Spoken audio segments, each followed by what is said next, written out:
pode negar. Eu queria convidá-los a abrirem a palavra do nosso Deus em Isaías capítulo 40. Nós faremos a leitura dos versos de número 25 até o 31.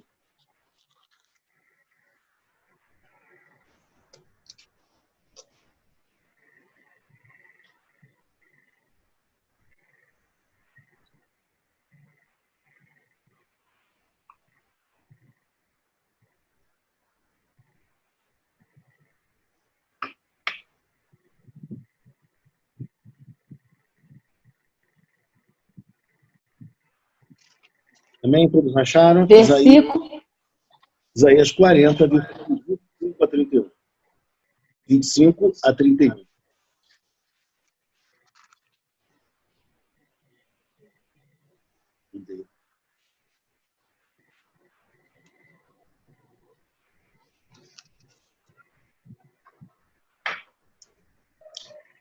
O Luiz Sérgio botou a passagem bíblica para que todos vejam. Isaías 40, versículos 25 a 31, diz assim a palavra do nosso Deus: A quem, pois, me comparareis para que eu lhe seja igual, diz o Santo. Levantai ao alto os olhos e vede. Quem criou estas coisas? Aquele que faz sair o seu exército de estrelas, todas bem contadas, as quais ele chama pelo nome, por ser ele grande em força e forte em poder. Nem um só vem a faltar. Porque, pois dizes, ó Jacó, e falas, ó Israel, o meu caminho está encoberto ao Senhor, e o meu direito passa despercebido ao meu Deus? Não sabes, não ouviste que o eterno Deus, o Senhor, o Criador dos fins da terra, nem se cansa, nem se fatiga? Não se pode esquadrinhar o seu. Faz forte ao cansado e multiplica as forças aos que não têm vigor. Os jovens se cansam e se fatigam, e os moços de exaustos caem. Mas os que esperam no Senhor renovam as suas forças, sobem como as asas, como águias, correm e não se cansam, caminham e não se fatigam. Vamos orar mais uma vez. Senhor Deus, queremos te agradecer pela tua palavra, por esse momento aqui, para te pedir que o Senhor venha nos abençoar, porque vamos expor a tua santa palavra. Nos ajuda, Pai. É o que nós te pedimos e nós te agradecemos, porque o fazemos em nome santo de Jesus Cristo, o teu Filho amado. Amém. Amém. Meus irmãos, de maneira sucinta e rápida, eu gostaria de falar para vocês sobre algumas verdades que estão nesse texto de Isaías 40, versículos 25 a 31. Esse texto, ele nos mostra o povo de Israel ouvindo de maneira inusitada, talvez até para vocês, o Evangelho a partir de um texto tão maravilhoso como o capítulo inteiro, o capítulo 40. Nós, às vezes, pensamos em dividir a Bíblia em Antigo e Novo Testamento, lei, graça. Enfim, essas divisões, elas às vezes atrapalham que a gente entenda de uma maneira mais completa o teor da Bíblia. E no caso aqui, nós vemos a expressão de um Deus que penetra na história, de um Deus que não é apenas transcendente, mas um Deus que é imanente, um Deus que participa do cotidiano do ser humano. E é curioso dizer a vocês que o povo do Antigo Testamento, os povos, né, do Antigo Testamento, eles tinham uma visão de Deus muito diferente da visão que nós temos e que o povo de Israel tinha. Eles viam Deus como um Deus que precisaria, ou os deuses, como seres que precisariam de ajuda, que sentiam fome, que tinham necessidades, que precisavam de abrigo. Era essa visão que eles possuíam da divindade, do ser divino. Mas na concepção de Israel, não. Na concepção de Israel, o Deus é o Criador dos céus e da terra. Só que acontecia com o povo de Israel o que acontece com a gente em pleno século XXI. Nós, às vezes, nos perguntamos, Deus, sendo extremamente poderoso e grande, por que esse Deus permite que coisas ruins aconteçam? Por que esse Deus permite que catástrofes, que a ação de povos inimigos sobre o povo santo seja muito forte e contundente? Essas perguntas que todos nós nos fazemos às vezes. Por que Deus, sendo tão poderoso, a gente sofre? Por que aparentemente o Senhor não está agindo? Sendo Ele um Deus que se apresenta na Bíblia como um Deus benevolente, como um Deus bondoso, um Deus de graça, um Deus de misericórdia. Essas são as perguntas que eles estavam fazendo, como nós também nos fazemos, às vezes, em alguns momentos da nossa própria vida. Nos dias atuais, muitas pessoas têm perdido a sua fé e a sua esperança, porque diante de uma calamidade como essa que estamos vivendo, algumas pessoas, na sua teologia, por vezes muito precária, não conseguem compreender que existe um Deus que tem planos e projetos que estão para cima ou acima da nossa compreensão, acima da nossa capacidade de pensar, de refletir. Nós intuímos sobre Deus, nós pensamos acerca de Deus com base nas nossas conjecturas, a nossa maneira humana de ver as coisas. E diante disso, a gente fica sem resposta. Mas se nós buscássemos a resposta para os nossos dilemas, nossos sofrimentos, na Bíblia Sagrada, nós encontraríamos direção, amparo, certeza que nada está fugindo ao controle de Deus e ao propósito que Ele deseja realizar na humanidade. E veja comigo, quando a gente lê o texto bíblico que eu acabei de ler com vocês, vamos ler agora o versículo de número 25. O versículo de número 25, ele diz: a quem, pois, me comparareis para que eu lhe seja igual? Diz o santo. Não existe ninguém que seja igual a Deus. Ele é insuperável, ele é superior. Levantai ao alto os olhos e vede. Quem criou estas coisas? É Ele quem criou todas as coisas, das ínfimas até as maiores, até os astros celestes, foi Ele quem os criou. E não somente isso. Quando a gente olha para o texto nos diz ainda que aquele que faz sair o seu exército de estrelas, todas bem contadas, o que significa dizer que Ele mesmo as criou, que nenhuma que Ele idealizou deixou de aparecer, de surgir, e diz ainda mais. Olha só, as quais Ele chama pelo nome. Ele sabe o nome de cada uma. Assim como também Ele sabe o nome de cada criatura, sabe o meu nome, sabe o seu nome. Foi Ele quem estabeleceu o dia do nosso nascimento e é Ele também quem estabeleceu já o termo final de nossos dias na face da terra. Tudo está debaixo do seu inteiro controle. E é isso que eu preciso pensar, porque isso me dá segurança de que minha vida está guardada, protegida e escondida em Deus. E diz mais: por ser Ele grande em força e forte em poder, nenhum só vem a faltar, o que mostra a sua soberania, o seu poder, a sua autodeterminação. Ele é Senhor de tudo. Vocês devem lembrar da passagem de Zaqueu, quando ele chega no ponto específico onde estava Zaqueu, ele sabia que Zaqueu estava lá, ele levanta e chama Zaqueu pelo seu próprio nome. E isso significa dizer que ele sabia quem estava ali. Ele sabia o nome, se conhecia o nome, conhecia a história, conhecia os problemas, conhecia os dramas, as dificuldades que envolviam a vida de Zaqueu.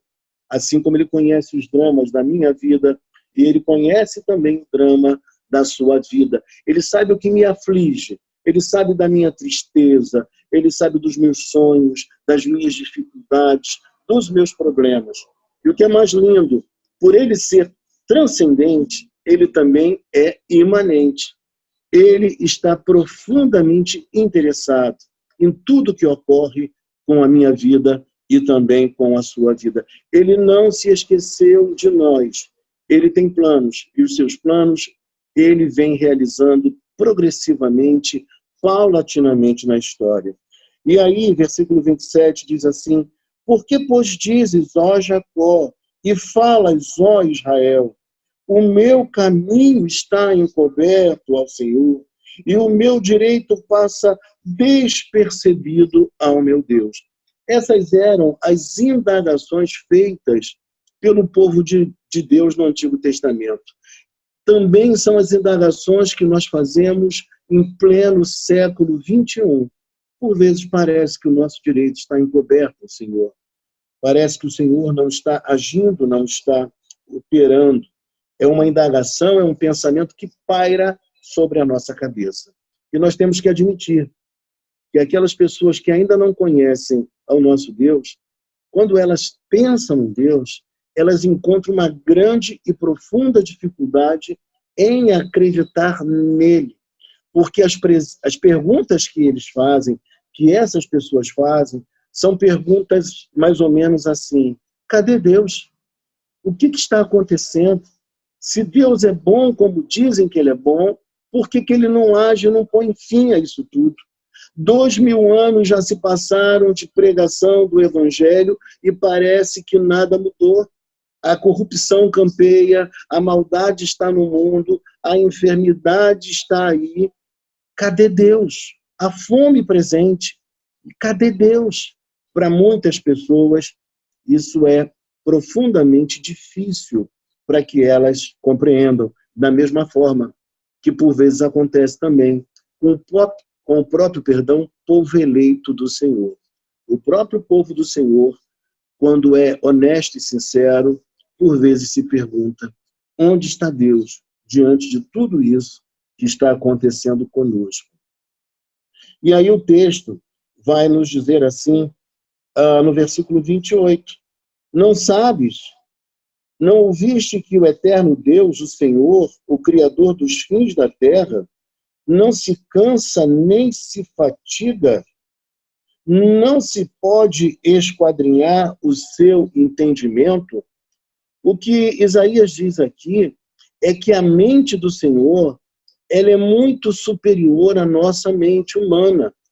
As nossas conjecturas não alcançam as ideias de Deus. Quem estuda teologia sabe que uma das primeiras lições que nós temos é: Deus é conhecível, mas Deus é incompreensível. A mente humana não consegue alcançar quais são os projetos, quais são as ideias, por que Deus age como age na história da humanidade. Mas uma coisa nós não podemos negar: nenhum de nós fará um suicídio intelectual, de forma alguma. Nós procuramos raciocinar a respeito das coisas, mas a nossa base precisa ser a Bíblia, porque quando nós olhamos para a Bíblia, se torna mais fácil de compreendermos o porquê que Deus age como age, que existem planos e projetos que nós ainda não alcançamos. Na nossa própria vida pessoal, nós já nos perguntamos algumas vezes por que Deus não faz determinada coisa. E depois, mais à frente, nós mesmos chegamos à conclusão de que Deus não deveria ter feito naquela hora, porque se ele fizesse naquela hora, teria sido um mal para nós e não um bem.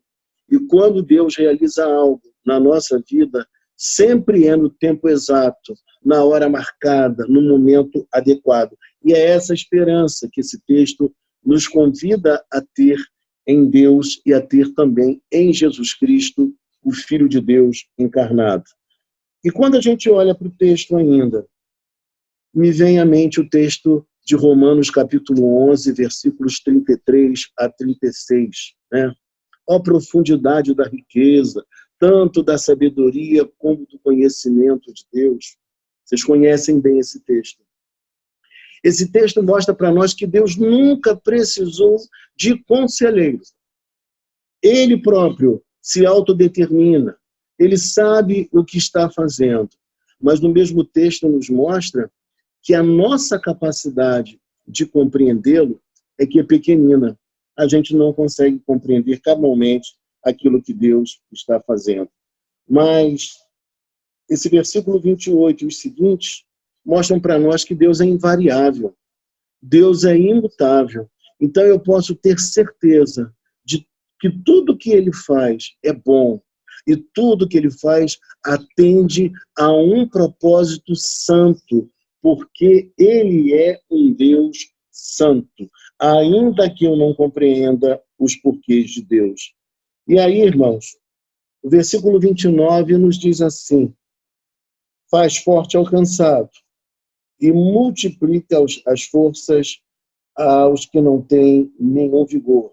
Mais uma vez, faz forte ao cansado e multiplica as forças ao que não tem nenhum vigor.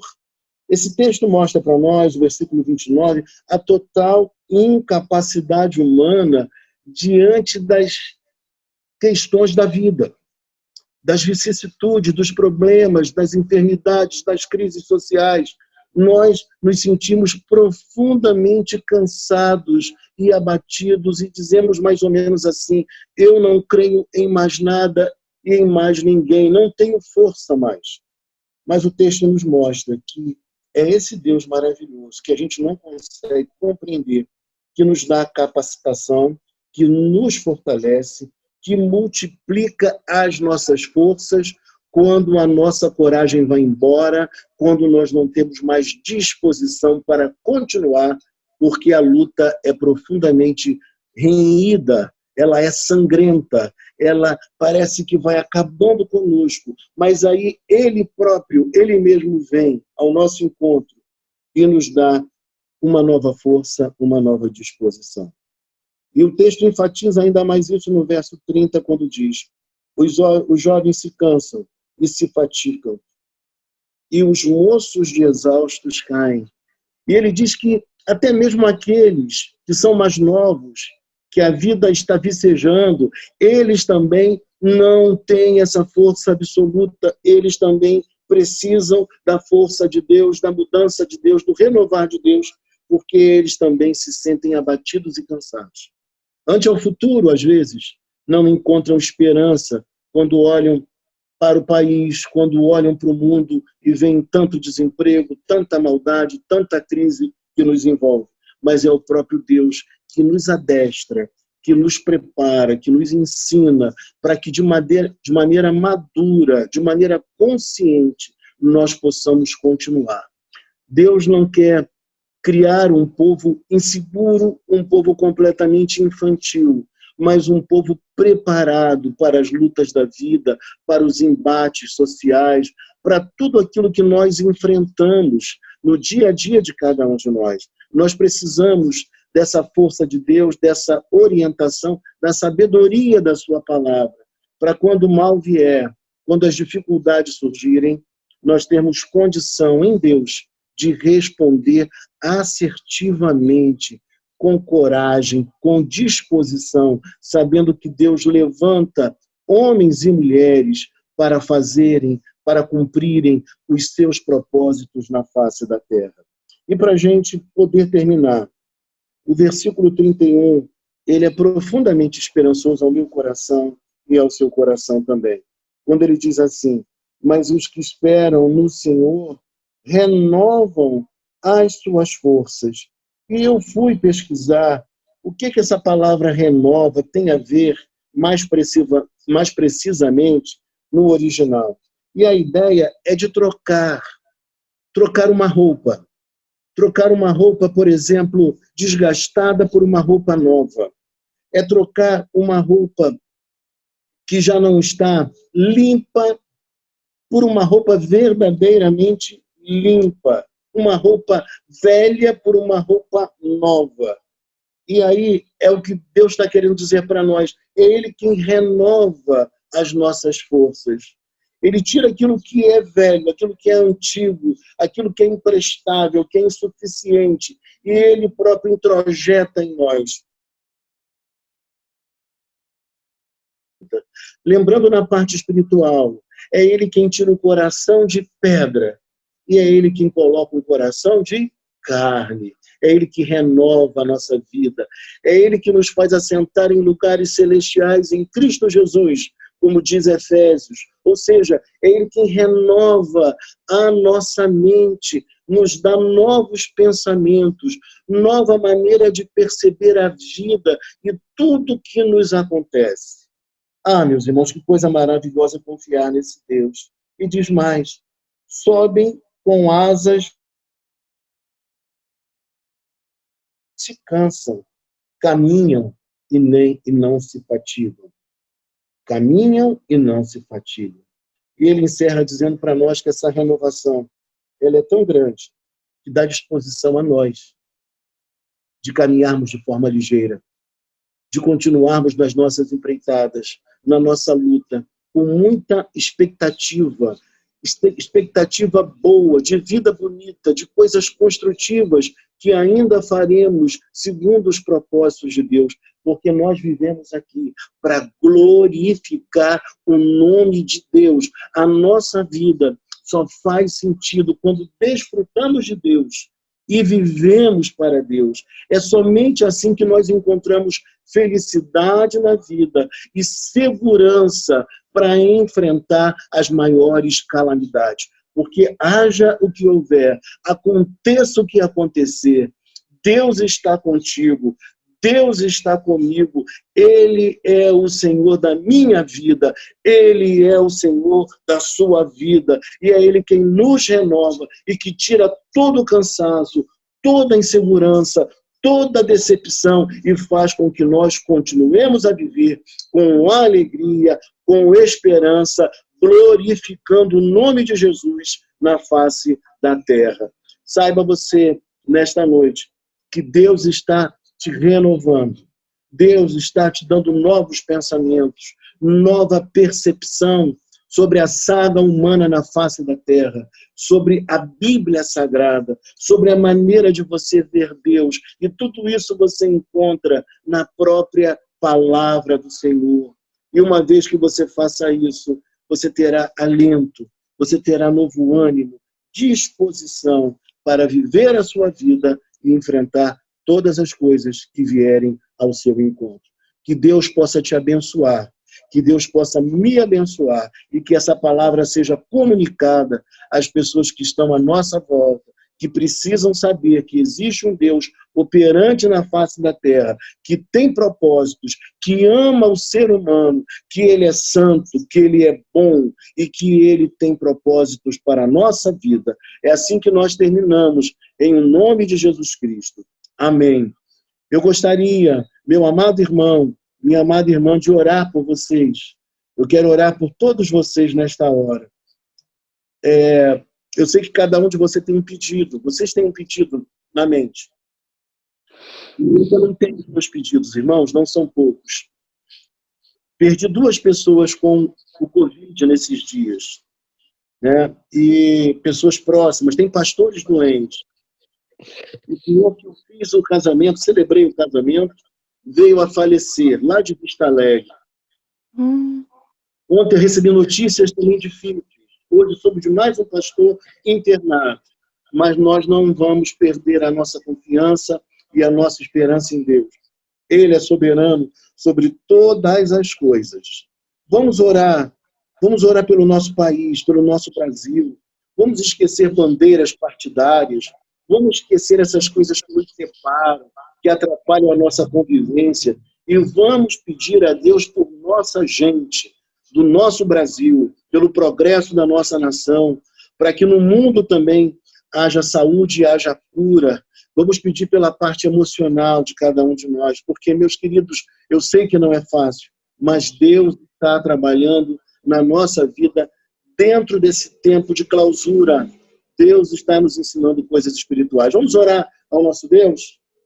Feche os seus olhos e ore comigo. Enquanto eu estiver orando, lembre-se dos seus pedidos de oração, porque eu não serei capaz de mencionar todos os pedidos aqui. Oremos então. Senhor, nosso Deus e nosso Pai celestial, queremos te agradecer por esta noite, Pai. Noite de esperança.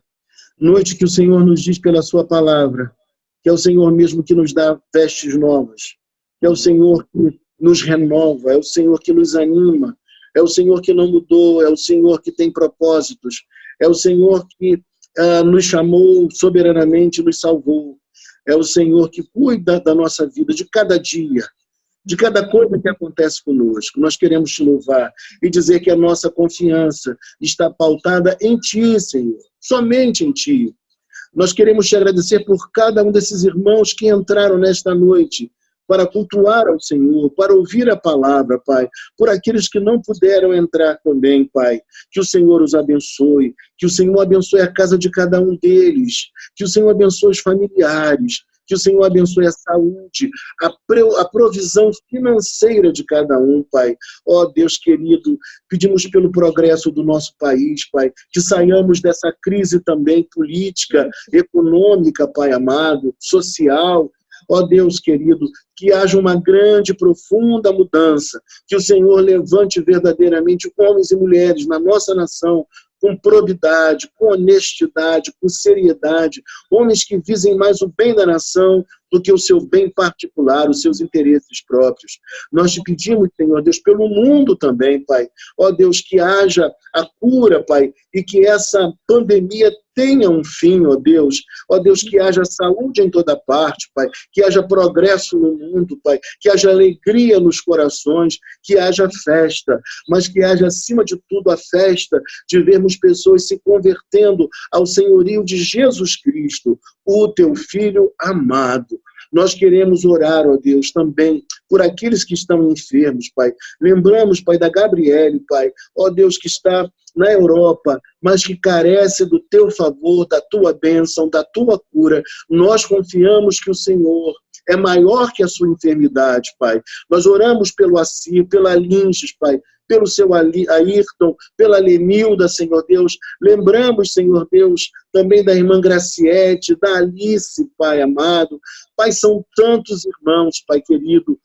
Nós pedimos ao Senhor que aqueles nomes que não foram lembrados por mim, que o Senhor que sabe de todas as coisas, que o Senhor também possa socorrê-los e trazer a cura e trazer a tua bênção. Que o Senhor nos motive, Pai, para essa semana que hoje se inicia, para que tenhamos uma semana feliz e uma semana muito abençoada, apesar das lutas e dos problemas vigentes. Ó meu Deus, a nossa confiança está em Ti. Até aquilo mesmo que nós não conseguimos compreender perfeitamente, nós queremos depositar aos Teus pés. Nós queremos pedir ao Senhor que nos dê essa força renovada para viver na sociedade, para cumprir o nosso papel neste mundo de maneira salutar, porque a nossa razão de ser só é verdadeiramente existente quando nós vivemos para Ti, quando nós degustamos da Tua presença, quando nós degustamos, Pai, dessa presença tão maravilhosa, degustamos, Pai amado, do Teu Espírito Santo se movendo na nossa vida, Pai, e comunicando emoções santas ao nosso coração. Ó, meu Deus, obrigado por esta noite, por tudo que o Senhor fez. Que o Senhor possa conduzir cada um agora ao seu descanso, ao seu restante de noite, de forma muito abençoadora. É assim que nós te oramos e te agradecemos por tudo, porque te oramos em nome de Jesus. Amém. Recebei a bênção, que o amor de Deus o Pai, que a graça de nosso Senhor e Salvador Jesus Cristo, e que as doces, eternas e eternas consolações do Espírito Santo sejam sobre todo o povo do Senhor, espalhados sobre a face da terra e sobre cada um de nós hoje aqui. Amém. Irmãos, 2 pedidos apenas. Eu queria pedir a você que não deixasse de se comunicar com os irmãos durante a semana e que se comunique comigo também. Eu preciso da atenção de vocês. O Ricardo também carece, os presbíteros também, todos os irmãos da igreja, até os mais experientes na fé. Nós somos pessoas de carne e osso. Precisamos de uma mensagem, de uma oração, de uma ligação, de um zap, como falam hoje. Nós precisamos disso para que haja saúde mental, para que esse senso de pertencimento seja ainda maior. Se você acordar pela noite, pela madrugada, ore a Deus, interceda pelos seus irmãos, familiares, pela igreja, pelo mundo. Faça isso, eu tenho certeza que Deus há de continuar abençoando a sua vida e também a minha vida. Vamos manter essa fidelidade para com Deus. E caso os irmãos saibam de algum irmão necessitado, que esteja com as suas necessidades básicas não sendo supridas, faça conhecer o problema a nós, a questão a nós, pastores e presbíteros da igreja, para que o conselho da igreja, dentro das condições, possa resolver, possa suprir a necessidade. Tá bom, queridos? Isso é muito importante, porque é um momento fundamental para que o amor seja evidenciado através de práticas,